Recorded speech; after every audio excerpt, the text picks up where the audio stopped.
Prêté en cours de saison par Nancy, Jean Calvet se retrouve aujourd'hui dans les tribunes à la suite d'un accord moral entre les deux clubs. Il devient donc le premier supporter de cette équipe de Lorient, rassuré et en confiance après sa victoire il y a 10 jours contre Lille.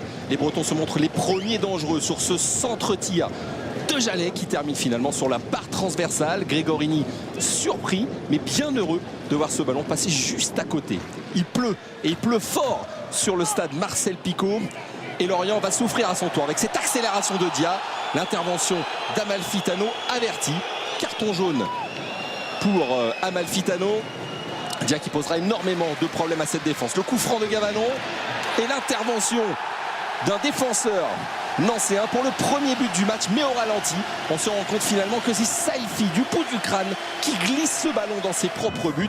Lorient est mené un peu contre le cours du jeu.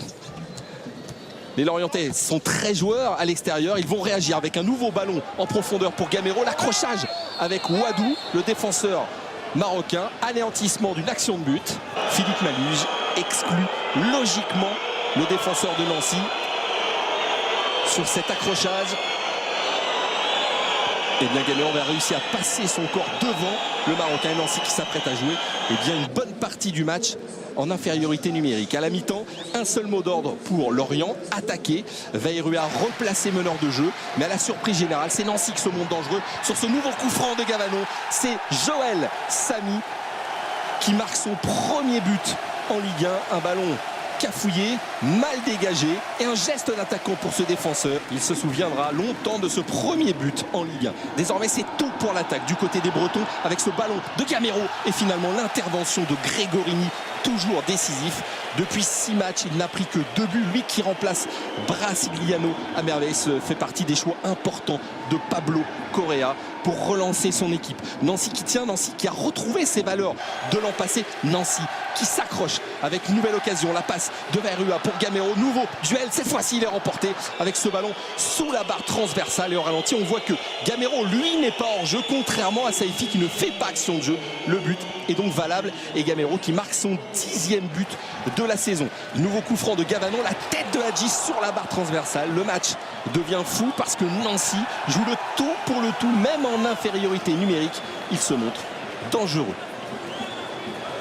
Christian Gourcuff se pose des questions, Nancy lui pose des problèmes, mais son équipe tente de réagir.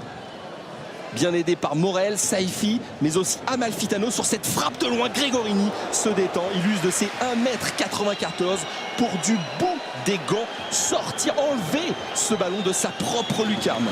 C'est une véritable attaque-défense auquel on assiste. Nouveau centre de Morel, la reprise d'Obertan sur le poteau. Saifi qui prend le temps de contrôler, il trouve Gamero, l'enchaînement pied gauche, pied droit et l'égalisation.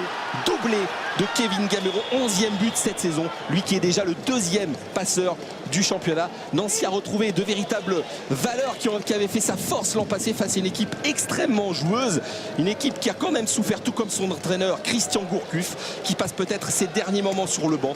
Il pourrait quitter Lorient en fin de saison.